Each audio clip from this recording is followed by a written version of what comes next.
అమరావతి కోసం అసెంబ్లీలో తీర్మానం అన్నది చంద్రబాబు డ్రామా అని వైసీపీ స్టేట్ కోఆర్డినేటర్ సజ్జల రామకృష్ణారెడ్డి విమర్శించారు. ఇది ప్రజలను మభ్యపెట్టడానికి చేస్తున్న ఎత్తుగడ అని సజ్జల ధ్వజమెత్తారు. అమరావతి పేరిట అవినీతి నుంచి రైతులకు పరిష్కారం కాని అంశాల నుంచి పక్కదోవ పట్టించే ప్రయత్నం చేస్తున్నారన్నారు. అమరావతి కోసం అసెంబ్లీలో తీర్మానం చేయాల్సిన పరిస్థితి ఎందుకు వచ్చిందని ప్రశ్నించారు. ఎవరు అభ్యంతరం చెప్పారు, ఎవరు అడ్డంకులు చెప్పారన్న దానికి చంద్రబాబు వివరణ ఇవ్వాలన్నారు.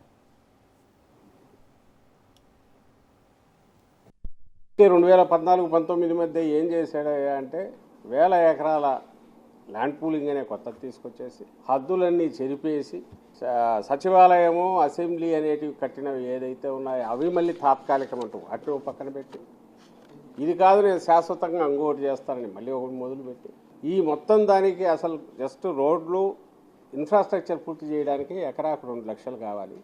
ఎకరాకు అని ఉద్దేశం తీసుకొస్తే అప్పటికే అది 2 లక్షల కోట్లుగా కనపడిన నేపథ్యంలో ఖర్చు పెట్టింది ఎంత అంటే 14-19 మధ్య 5,000 కోట్లు ఖర్చు పెట్టాడు.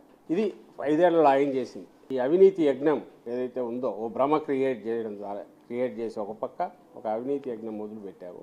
దానికి రాష్ట్రం సమిధ కావాలన్నా, రాష్ట్ర ప్రజలు సమిధలు కావాలన్నా, కాబట్టి ప్రాగ్మాటిక్గా ఆచరణాత్మకంగా ఏం చేయొచ్చు అనే ఉద్దేశంతో వైఎస్ఆర్సీ ప్రభుత్వం మా హయాంలో జగన్మోహన్ రెడ్డి గారు ఇది ఉంచుతూనే డీసెంట్రలైజ్డ్ ఇది పోవాలనేది ఏదైతే రాష్ట్ర ప్రజల ఆకాంక్ష ఉందో అటు రాయలసీమ వైపు కానీ ఇటు ఉత్తరాంధ్ర వైపు కానీ ఉందో అన్నింటినీ ప్రతిబింబిస్తూ ఆ రోజు నిర్ణయం చేసుకుని అందులో అమరావతి కూడా ఒక పార్ట్.